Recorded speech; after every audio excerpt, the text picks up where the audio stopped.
Je te propose ici de terminer la théorie du mouvement rectiligne uniformément accéléré. C'est ce qu'on avait appelé le MRUA dans la séquence précédente, dans laquelle on l'avait étudié de manière simplifiée. Donc ce que je te propose ici, c'est de faire une généralisation de ce qu'on avait vu dans cette séquence introductive.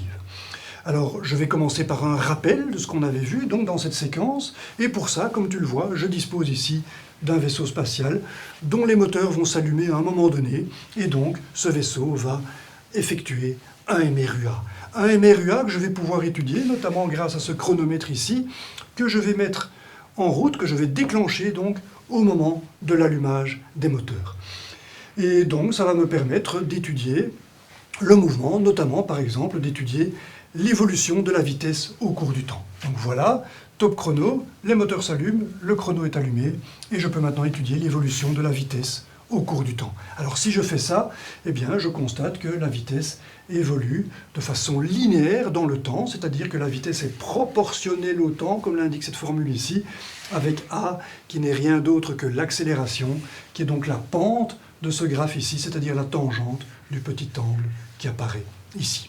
Alors ça, c'est pour la vitesse, c'était pas bien compliqué, mais on a vu que pour la position du mobile en MRUA, les choses sont un petit peu plus compliquées. C'est ce que je vais considérer maintenant. Pour étudier la position du MRUA, je dispose ici d'un référentiel que je vais appeler le référentiel X. X est en fait la coordonnée qui va me permettre d'étudier la position du mobile au cours du temps. Et tu vois que je positionne le mobile ici en x égale à 0. Ce sera donc la condition initiale que je considère. Les moteurs vont s'allumer quand le vaisseau spatial est dans cette position x égale à 0. Et quand les moteurs s'allument, je déclenche le chronomètre que j'ai bien remis à 0 ici. Et voilà, je vais donc repasser ici le MRUA et je peux étudier maintenant x en fonction du temps. Et quand je fais ça, je constate que x évolue de manière parabolique dans le temps, cette fois-ci. C'est la parabole qu'on obtient ici, qui est traduite mathématiquement ici par le fait que la position dépend du carré du temps, est proportionnelle au carré du temps. Alors ce 1,5 de AT carré, on l'avait obtenu dans la séquence introductive à partir de l'analyse du graphe des vitesses.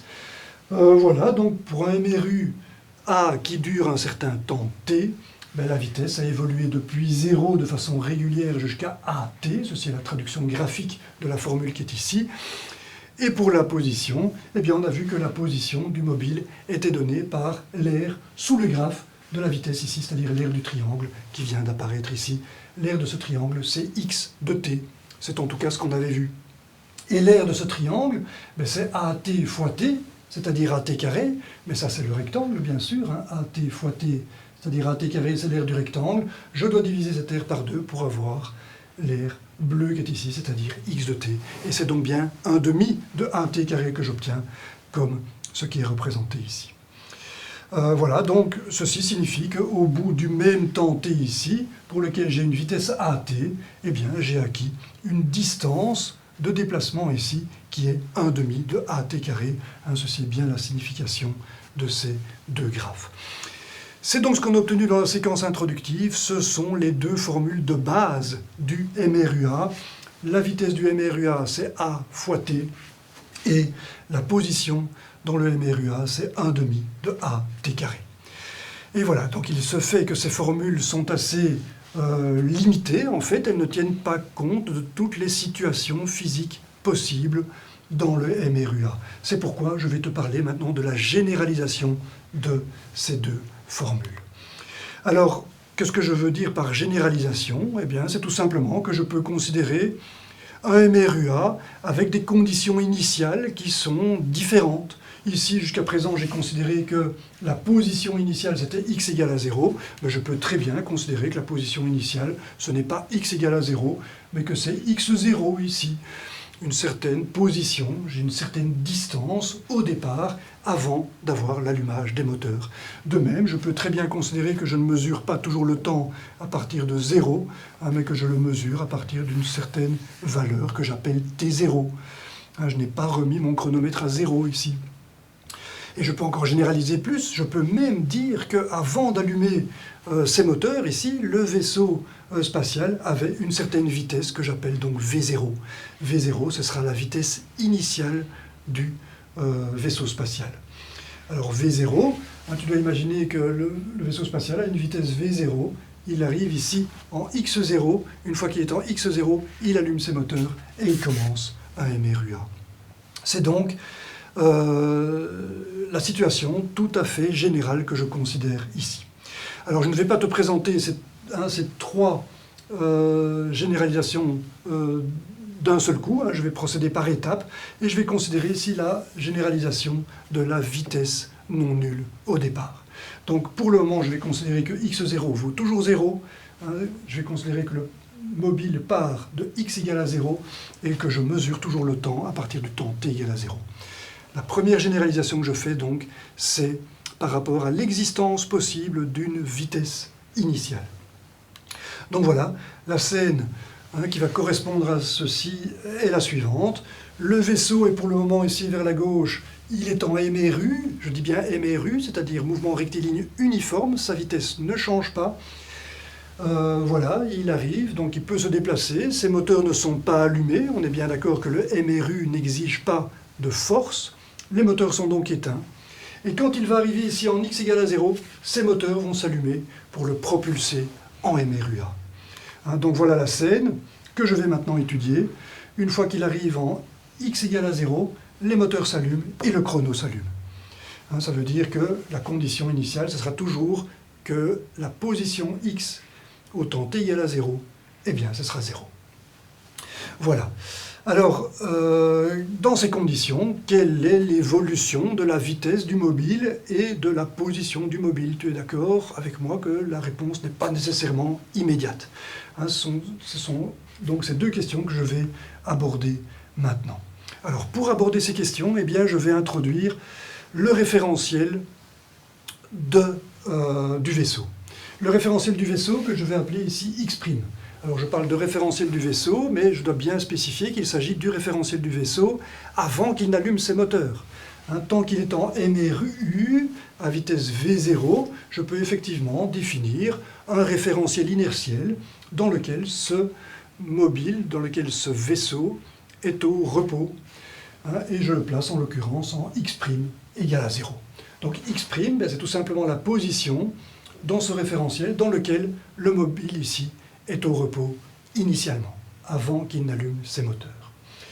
Ce référentiel est donc bien un référentiel inertiel, il est donc tout à fait équivalent au référentiel x qui est ici au repos. Alors ce référentiel x' se déplace avec le vaisseau à la vitesse v0, donc au bout d'un certain temps, les deux référentiels vont se superposer, ils sont ici confondus. Ici, le vaisseau se trouve en x égale à 0 et en x' égale à 0. C'est à ce moment-là que les moteurs vont s'allumer et que le chrono va se mettre en route.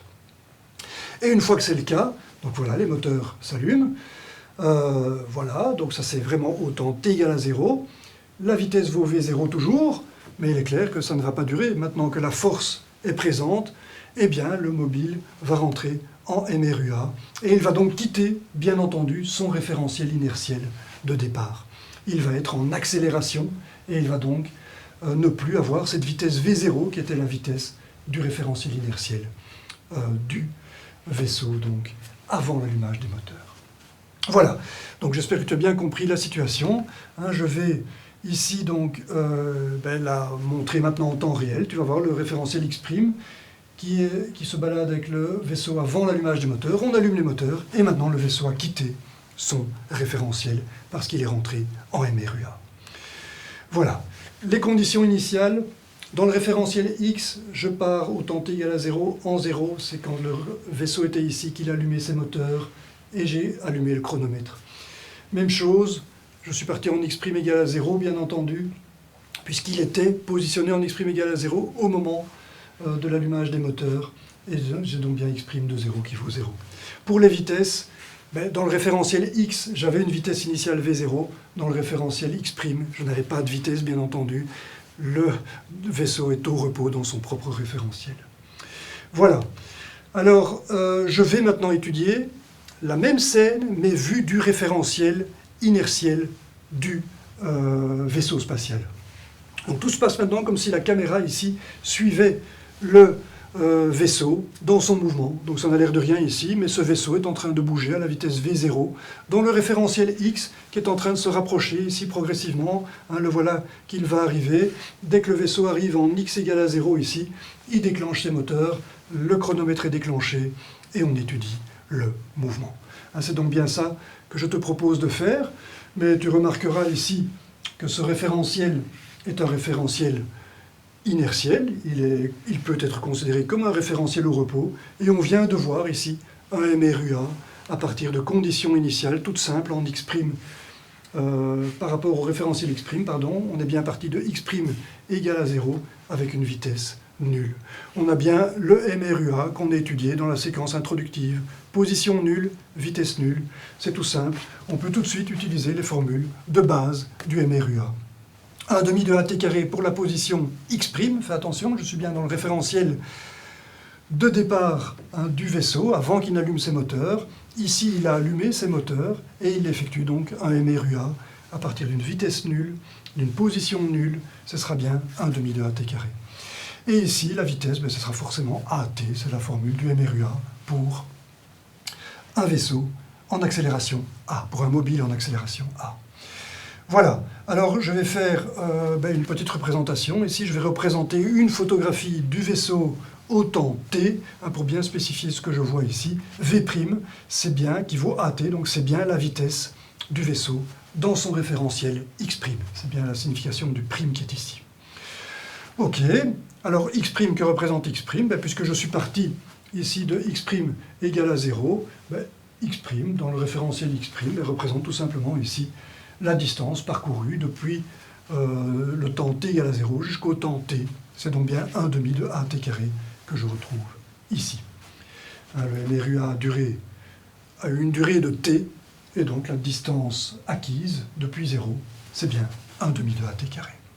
Voilà, maintenant que c'est fait, je peux aborder la question de l'évolution de la vitesse et de la position vue du référentiel fixe, le référentiel x qu'on avait donc au départ. Alors pour répondre à la question, je vais représenter ce référentiel. À l'instant t, ce référentiel, il se trouve là. Rappelle-toi, au temps t égale à 0, les deux référentiels étaient confondus, donc si le temps n'est plus nul, le référentiel x' ici a avancé avec une certaine vitesse, donc je suis ici, quelque part, plus loin, je suis en une valeur non nulle de x. Voilà. Donc je vais commencer par aborder le problème de la vitesse. Là, les choses seront relativement simples, bien entendu, puisque j'ai une vitesse AT dans le référentiel x' qui lui-même fait la vitesse V0 à la vitesse V0 dans le référentiel x, il est clair que la vitesse du vaisseau dans le référentiel x, ce sera V0 plus AT. Ceci est un petit problème classique de relativité. Tu as certainement déjà entendu parler du petit problème d'un train qui se déplace à 100 km/h à la surface de la Terre, et toi tu cours dans le train vers l'avant du train à 10 km/h. Quelle sera ta vitesse par rapport à la Terre? Eh bien, ce sera 100 km/h la vitesse du train, plus 10 km/h la vitesse que toi tu fais dans le train. Ce sera 110 km/h. C'est exactement la même chose ici. Si je fais la vitesse AT dans un référentiel qui fait la vitesse V0, dans un deuxième référentiel, la vitesse sera tout simplement la somme des deux vitesses, V0 plus AT. C'est la règle d'addition des vitesses propre à la relativité, donc de Galilée, qu'on retrouve ici. Voilà, et ça me permet de souligner que quand le temps t vaut 0 ici, eh bien v vaut V0. V0, c'est bien la vitesse quand le temps t vaut 0. C'est la signification du petit 0 ici, c'est la vitesse initiale du mouvement. Voilà, ça c'était pour la vitesse. Maintenant on peut aborder le problème de la position. Alors la position, je vais la représenter. Dans le référentiel x, la position c'est ceci. Et on voit donc que c'est la somme de la distance qui sépare les deux référentiels, x et x', plus le petit x' que j'ai ici. Voilà. Alors cette distance-ci, elle est très facile à calculer, bien entendu, à obtenir, puisque c'est la distance que j'ai entre les deux référentiels x et x'. La vitesse du référentiel x' dans le référentiel x, c'est v0. Je me suis déplacé sur le temps t, pendant le temps t ici. Une vitesse v0 pendant un temps t, je vais la représenter ici. Voilà la vitesse v0 pendant un temps t. Eh bien, ça représente tout simplement la distance V0t. Et donc x vaut V0t plus x'. C'est tout simple. Et puisque x' vaut 1 demi de at carré, eh bien, j'ai la réponse que je voulais. Je sais que x de t vaut V0t plus 1 demi de at carré qu'on avait ici en formule de base du MRUA dans le référentiel inertiel du vaisseau avant l'allumage des moteurs. Voilà. On a donc une formule généralisée, on a les deux formules du MRUA pour une vitesse initiale, et on voit que on a deux contributions. On a une contribution ici du MRU du référentiel de départ, plus une contribution ici qui est celle du MRUA dans ce référentiel de départ. Même chose pour la vitesse. On a la vitesse du référentiel du vaisseau, plus la vitesse du MRUA dans ce référentiel qui était donc AT, comme on le voit ici. Alors voilà, on va un petit peu regarder ce que ça donne du point de vue de la représentation graphique ici. On voit deux contributions, V0t, la contribution du MRU, la pente de cette droite pointillée ici c'est V0 tout simplement, et ici on a le MRUA dans le référentiel de départ du vaisseau, qui est donc 1 demi de at carré. Il faut faire la somme de ces deux contributions, et donc je vais prendre pour un temps t donné, ici je vais sommer le at carré demi que j'ai ici, je vais le sommer à V0t. Voilà, je peux mettre ici un premier point de la courbe du graphe de x de t, tel que donné par cette formule. Je reprends ici pour un autre temps, je vais venir le mettre ici au-dessus de V0t, et je continue comme ceci. Ceci, je vais venir le mettre ici au-dessus du V0t. Même chose ici pour un temps. Chaque fois, je viens sommer. À V0t, je somme 1 demi de at carré. J'obtiens les points ici, quelques points de la courbe. Je peux relier tous ces points maintenant pour représenter le graphe de la nouvelle fonction de position du MRUA lorsqu'on a une vitesse initiale V0. Alors je peux faire la même chose pour la vitesse, bien entendu. On voit aussi qu'on a deux contributions, la contribution du MRU, la contribution du MRUA. Les voilà, pour un temps t donné, j'ai effectivement V0 plus AT. Je m'élève ici depuis V0 avec une pente A sur un temps t. Je monte bien de AT. V0 plus AT, c'est bien ce qu'on a ici. Alors, la correspondance entre les deux graphes, comme on l'avait vu dans la séquence introductive, on va toujours la trouver. Je vais voir ici la première contribution V0t comme étant la contribution de l'air bleu qui est ici, qui est la contribution du MRU. Donc V0 fois t, c'est bien la hauteur qui va apparaître ici pour le même temps t. Je prends V0 fois t qui est ici, et je le reporte ici, c'est forcément V0t que j'avais sur cette courbe-ci. Et puis il me reste à sommer à cette courbe-là, à cette surface-là, pardon, la surface du triangle, qui vaut forcément AT fois T, AT carré, demi. 1 demi de AT carré, c'est bien ce que je somme ici, et c'est bien ce que je vais sommer ici. Ça, je dois donc sommer, ces deux surfaces sont bien additionnées ici, et je dois donc bien additionner le 1 demi de AT carré ici, à V0t, comme je l'ai fait tout à l'heure. Je retombe bien sûr sur le même point du graphe ici. Ce n'est pas une surprise, j'ai bien sûr le x de t qui apparaît ici comme étant V0t plus 1 demi de AT carré. Voilà, donc on voit que la distance parcourue dans le MRUA est toujours donnée par la surface sous le graphe de la vitesse. Voilà, maintenant je vais introduire une autre généralisation. Je vais commencer par la généralisation en x. Pour le moment, j'insiste ici là-dessus. Quand le temps t vaut 0, je mets le chronomètre en route, le MRUA commence, mais tant que je suis en t égale à 0, x vaut 0. X de 0 vaut 0. C'est la situation que j'ai considérée pour le moment. Les moteurs s'allument ici quand le vaisseau arrive en x égale à 0. Voilà, maintenant je vais généraliser ça et je vais considérer que les moteurs s'allument en x0. Voilà. Les moteurs s'allument en x0, c'est le moment où je vais allumer le chronomètre qui est ici derrière moi. Voilà, le MRUA a commencé donc en x0 au temps t égale à 0. Alors voilà, ça ne va pas être trop compliqué à gérer cette situation. Si on a commencé le MRUA en x0 et pas en 0, on se dit que la solution est toute simple. Il suffit de rajouter ici, à cette distance, il suffit de rajouter x0. Tu vas voir que c'est ce à quoi on va arriver, mais je vais y aller ici progressivement. Je vais représenter ici le vaisseau spatial au temps t égale à 0, c'est le vaisseau représenté en grisé ici. et ici le vaisseau spatial au temps t. Voilà, donc la durée du MRUA, c'est le temps t, toujours. Voilà, le MRUA a duré un certain temps ici, qui est mesuré avec le chronomètre, hein, t, c'est la durée du MRUA. Voilà, on va s'occuper d'abord de la vitesse. Hein, sur cette durée t, forcément, la vitesse aura augmenté de a fois t. J'ai v0 comme vitesse au départ, je serai arrivé forcément à la vitesse v0 plus at. Il est clair que le fait de partir en x0 ou en 0 n'a aucune influence sur l'évolution de la vitesse. Tu es d'accord que le x0 ici, je peux le remplacer par 0, je peux venir mettre ce référentiel ici, là, la vitesse sera toujours v0, et si j'attends un temps t, avec une accélération a, la vitesse sera toujours accrue de a fois t. La vitesse donc ne va pas changer de formule parce que je me suis déplacé en x0 plutôt que de rester en 0. Par contre, le x, lui, il va changer, bien entendu. Si je mesure dans l'ancien référentiel quand j'avais mis le départ en 0, ça, c'est la distance que j'ai. Pour un MRUA qui dure t, j'ai bien une distance parcourue qui est v0t plus 1/2 de at carré. Ok, mais ce n'est plus ça que je fais maintenant, je le calcule à partir de x0.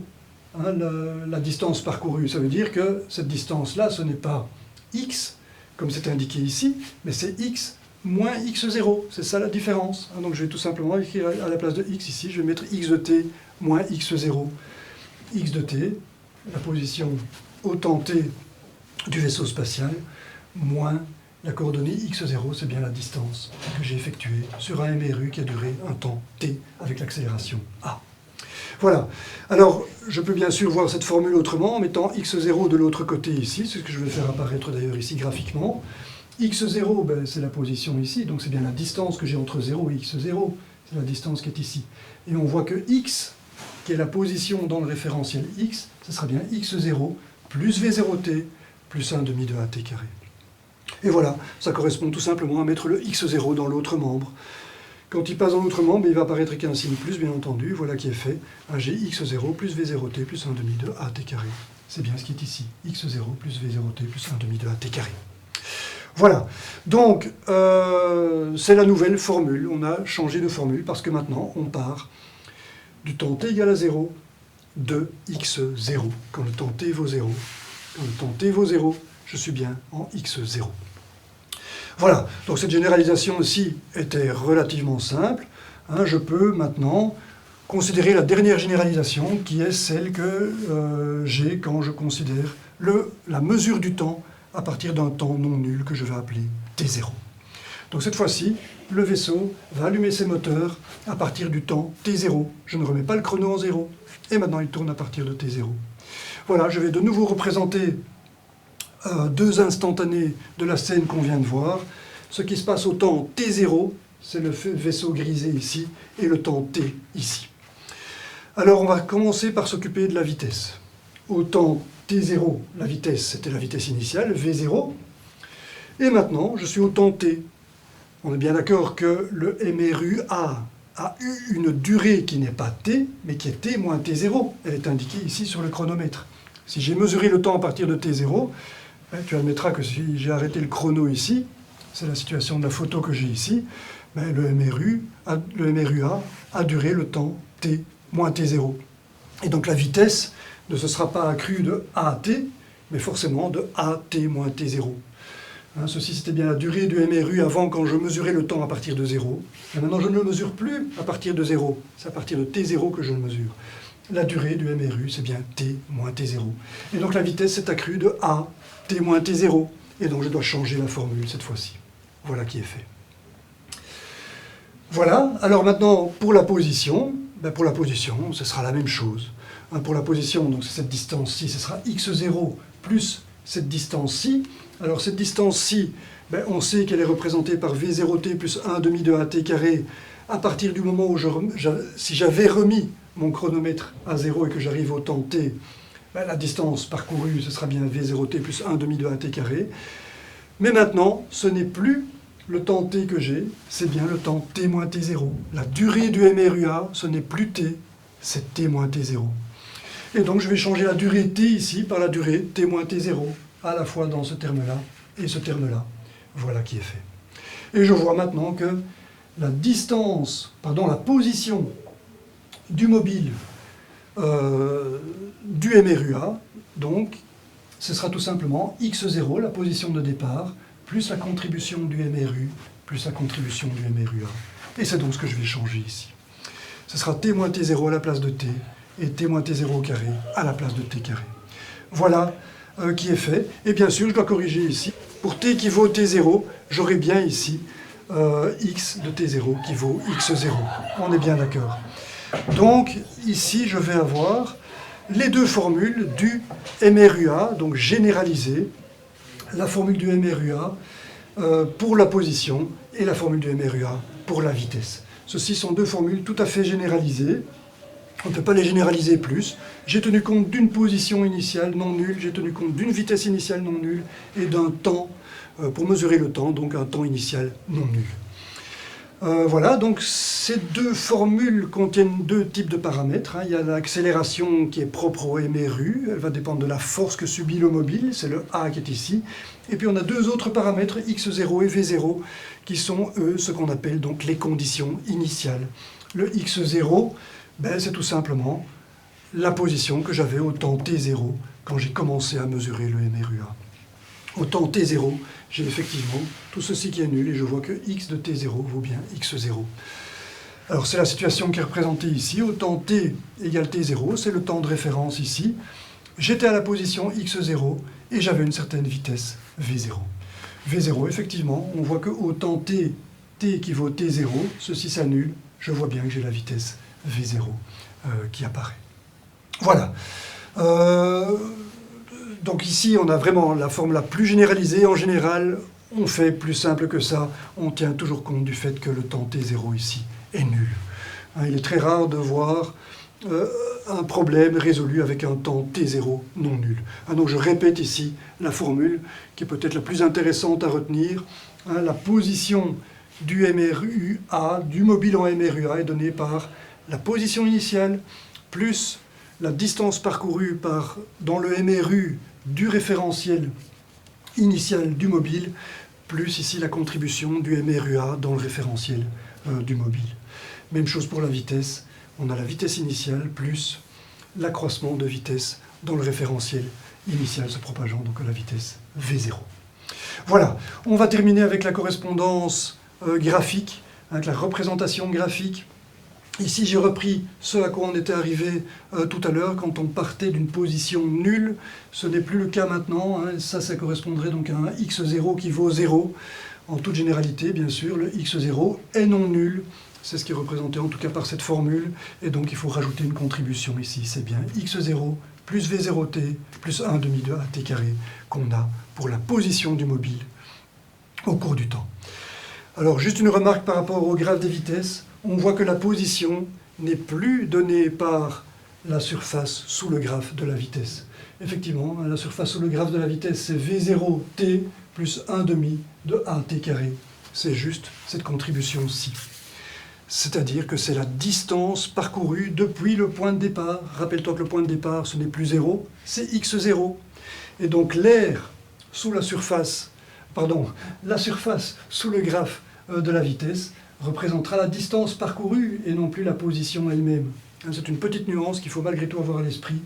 La distance parcourue, c'est bien le point de départ ici jusqu'au point d'arrivée, c'est bien ça la distance parcourue. C'est bien v0t plus 1 demi de at carré.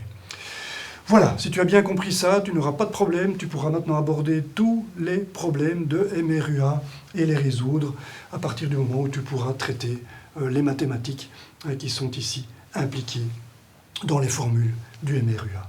Voilà, c'est ici que cette séquence va s'arrêter. C'est une séquence un peu longue, j'en suis désolé, assez calculatoire, mais elle est néanmoins très importante. Tu es maintenant prêt à aborder les problèmes de MRUA, et en plus, tu es prêt à aborder l'étude de l'énergie cinétique. Tu verras dans une des séquences qui vont suivre, je vais traiter le problème de la formulation mathématique de la notion d'énergie cinétique. Et tu verras qu'elle est très facilement traitable à partir de cette étude du MRUA. Voilà, merci pour ton attention et à très bientôt.